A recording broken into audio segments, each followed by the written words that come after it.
ঘরে জালো, তাই না? স্লোগান দিয়ে কাজ হবে না ভাই, প্রত্যেক ঘরে ঘরে কোরআনওয়ালা মানুষ তৈরি করতে হবে, তারপরে আলো অটোমেটিক ঘরে ঘরে জ্বলবে ইনশাআল্লাহ। আচ্ছা যাক, আমার টাকা বেঁচে গেল। সূরা তহায় আছে, কোথায় আছে? সূরা তহার মধ্যে আছে, একটা জায়গায় দাড়ির কথা আছে, সেটা হচ্ছে হারুন আলাইহিস সালামের দাড়ি। কার দাড়ি? হারুন আলাইহিস সালামের দাড়ি। মুসা আলাইহিস সালাম ফেরাউন থেকে এই যে দলবল নিয়ে পার হওয়ার পরে, বনু ইসরায়েলকে নিয়ে পার হওয়ার পরে আল্লাহ পাক তাকে 40 দিন ডেকেছেন তুর পাহাড়, মনে আছে?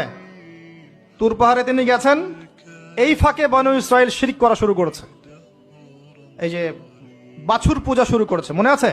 পড়েন নাই কখনো? বাছুর পূজা শুরু করেছে।